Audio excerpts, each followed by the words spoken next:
Meus amados e queridos irmãos, eu vos saúdo com a doce e gloriosa paz do Senhor. Graças ao nosso Deus, o Deus dos céus e da terra, o Deus que reina sobre a nossa vida, que ainda estamos aqui vivos e esperançosos na sua volta. Agradeço ao Senhor, nosso Deus, e a você, que é o nosso cooperador, nosso companheiro, nosso ajudador. Ao tempo em que peço que continue conosco, fazendo esse trabalho, assistindo aos nossos vídeos e os compartilhando para os seus amigos. E também não se esqueça de orientar a inscrição no nosso canal, para que as pessoas recebam, ativando lá o sininho, possam receber também as nossas notificações. Louvamos a Deus pela sua vida e pela existência de cada um de nós nesta segunda-feira, dia 9 de janeiro de 2023. Convido você a abrir a sua Bíblia no livro do Apocalipse, capítulo 2, versículos 1 ao 6. Apocalipse 2, 1 a 6. Que nos diz assim: escreve ao anjo da igreja que está em Éfeso. Isto diz aquele que tem na sua destra as 7 estrelas, que anda no meio dos 7 castiçais de ouro. Eu sei as tuas obras, o teu trabalho e a tua paciência, e que não pode sofrer os maus. E puseste à prova os que dizem ser apóstolos e o não são, e tu os achastes mentirosos. E sofrestes e tens paciência. E trabalhaste pelo meu nome e não te cansaste. Tenho, porém, contra ti que deixaste o teu primeiro amor. Lembra-te, pois, de onde caíste, e arrepende-te, e pratica as primeiras obras. Quando não, brevemente a ti virei, e tirarei do seu lugar o teu castiçal, se não se arrependeres. Tens, porém, isto, que aborreces as obras dos nicolaítas, as quais eu também aborreço. Glória a Deus. Deus vê o que nós não vemos. É a nossa temática, baseado nestes versículos. Deus vê o que nós não vemos. Meus amados, quando nós lemos o primeiro e o segundo versículos desse capítulo 2 do livro do Apocalipse, nós logo pensamos de início que aquele pastor era um grande homem de Deus, que Deus o aprovava em tudo, visto que Deus, como ninguém mais, conhece as nossas obras. Deus, como ninguém mais, conhece o nosso interior. Aliás, Deus conhece tudo, o passado, o presente e o futuro de cada um de nós. Mas Deus começa aprovando, elogiando aquele pastor da igreja de Éfeso. Em Ezequiel capítulo 33, versículo 12, a Bíblia diz que a justiça do justo não o fará escapar do dia da prevaricação. A Bíblia diz que Jesus conhecia as obras daquele homem. E eu vou ler novamente. Eu sei as tuas obras e o teu trabalho, e a tua paciência, e que não pode sofrer os maus, e puseste à prova os que dizem ser apóstolos e não são, e os achaste mentirosos. Parece que aquele homem estava aprovado em tudo. Parece que a igreja a qual aquele homem fazia parte, aquele pastor dirigia, Era uma igreja feliz, uma igreja que estava nadando em felicidade. Todavia, Deus conhece as pessoas, Deus conhece o nosso passado, como eu disse anteriormente. Deus disse aquilo porque Ele realmente fazia. Ele realmente tinha feito boas obras. A igreja de Éfeso era, segundo a história, era uma das igrejas melhor doutrinadas da Ásia Menor. Aquele homem era um homem de doutrina, um homem de grande ensino. Quem estava de fora não sabia de nada dele, mas Deus sabia.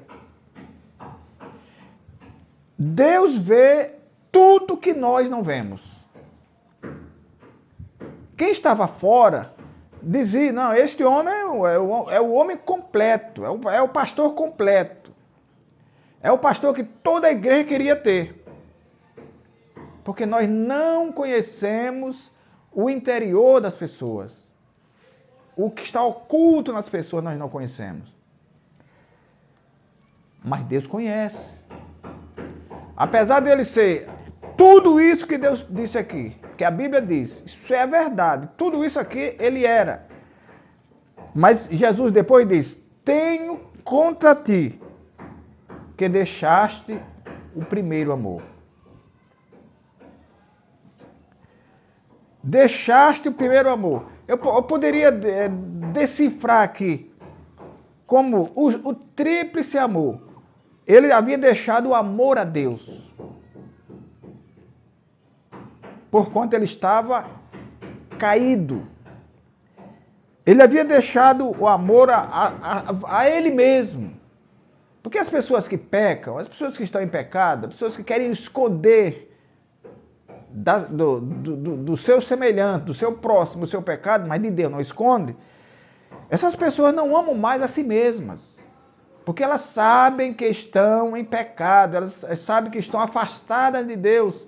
E como elas não amam mais a si próprias, também não amam ao próximo.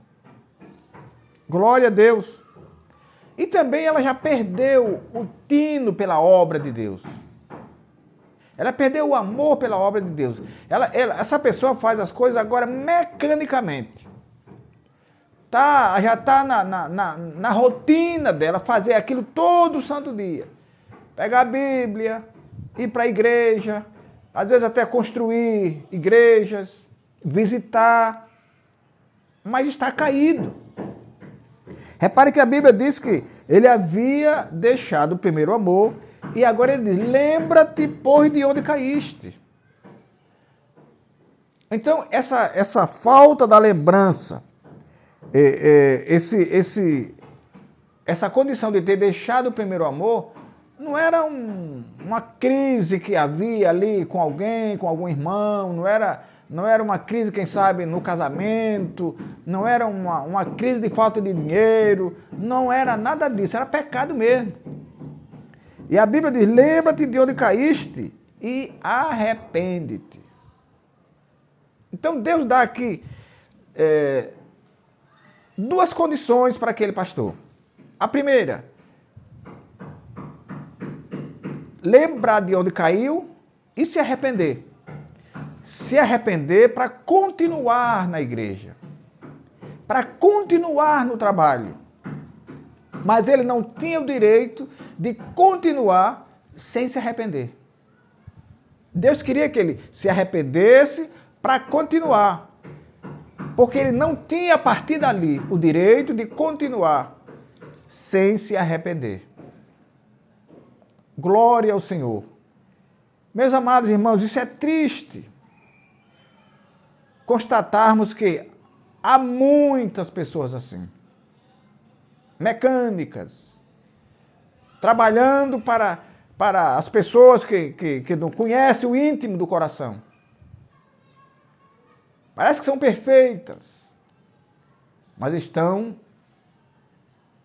contra a palavra de Deus. Estão ensinando o que elas não vivem.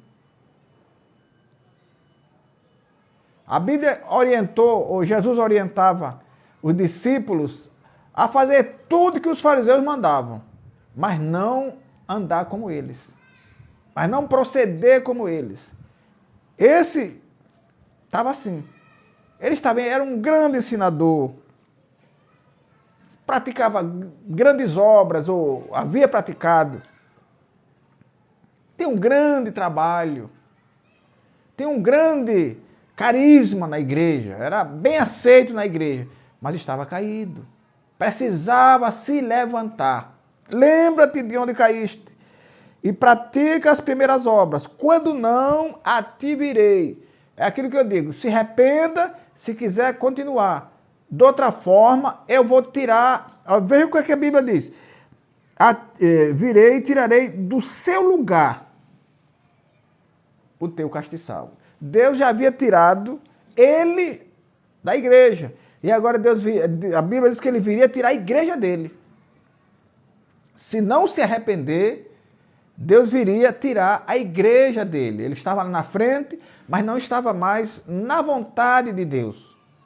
É como Saul, que a Bíblia conta que Samuel orava por ele, chorava por ele. E Deus chegou e disse, Samuel, não precisa orar mais por ele não. Até quando orareis por ele? Eu já o rejeitei, já tenho outro no lugar dele. Eu escolhi outro. Então não ore mais não. Você está pensando que ele pode se recuperar? Não, não quero mais ele como rei de Israel. É como Deus diz aqui, esse pastor, grande ensinador, grande trabalhador, paciente. E a Bíblia diz, trabalhaste pelo meu nome e não te cansaste, mas estava caído. Louvado seja o Senhor. Que o Senhor, nosso Deus, nos abençoe e nos livre dessa sensação de que nós podemos agradar a Deus ou servir a Deus de qualquer jeito. Faz um grande trabalho, mas como está lá escrito no livro do profeta Ezequiel, a justiça do justo não o fará livrar, não o fará escapar no dia da prevaricação. Ele fez. Mas no dia que ele prevaricou, ou ele se arrepende, ou não tem mais o apoio do Senhor. Não adianta ficar empurrando com a barriga. Com discursos bonitos. Às vezes até trabalhando, impressionando pelo trabalho. Mas a alma está caminhando para o inferno. Que o Senhor nosso Deus nos abençoe e nos guarde. Até o nosso próximo encontro. Inclinai os vossos ouvidos e vinde a mim. Ouvi e a vossa alma viverá.